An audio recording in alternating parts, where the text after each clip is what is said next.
1949年呢到1979年啊，交过公粮的农民到底能领多少养老金呢？为什么说退休工人呢能领到这么高的养老金，而我们交过公粮的农民呢和这个退休工人是一样的，都在为祖国做贡献，为什么差别就这么大呢？很多朋友啊都表示非常的不理解啊，特别的疑惑。那么今天呢，我们就来给大家说说这个话题。说实话呀，提到这个公粮、交公粮这三个字，我相信很多人都不陌生啊。而且呢，作为80后的我也是有很深的印象的。记得我们小时候啊，每年这个秋收之后、夏收之后，家里面呢都会把这个晒干的粮食啊，就是父母第一时间把这个最好的粮食用家里的麻袋给它装好，然后用这个人力车，然后拉到粮管所里面去排队去交这个公粮。说到这里啊，也有一小部分人就不明白了，为什么要交公粮呢？其实呢，公粮就是一种农业税啊。当时呢，我们国家暂时还不是那么富裕，可以说是一穷二白，工业呢比较少，所以说这个时候呢，这个农业呢，它就是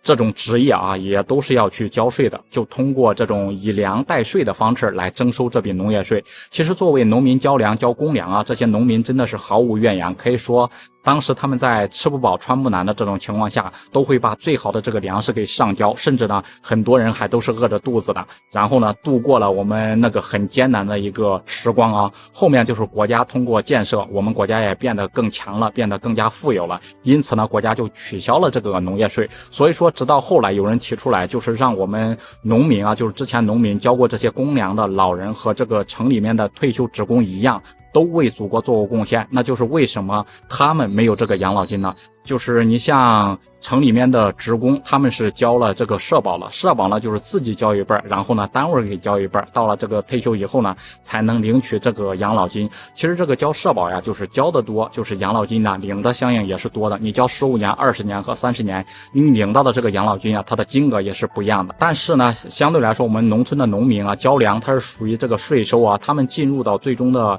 体系是财政部门的，不是进入到这个社保部门了。所以说在农村交过这个公粮，农民是领不到这个养老金的。其实呀，在我们国家大部分的地区啊，这个农村的老人是满60岁以后呢，是每个月可以领取100块钱的这个养老金的。这个养老金呢，虽然说只有100来块钱啊，对于农村养老来说是确实是远远不够的啊，但这个的确是国家对于我们农村老人的一项关怀和福利。说实话，对于现在农村老人来说，就是满60岁以后，如果说能干得动活的老人，大多数还都在田里面干活呢。那么干不动的呢，那就要养儿防老了，就是来养活自己。不过呢，我相信未来呢，我们国家肯定会对我们农村老人这一块进行专门的调研，进行完善，对农村老人呢也会越来越重视，给予我们农村老人呢就是更多一点的这个养老金。其实我们农村老人啊，没说非要跟城里面这个职工退休人员一起来比较啊，他们一个月能拿4、5千，甚至有的上万的退休金，就是像我们农村老人每个月能拿个500块钱的一个养老金就行了。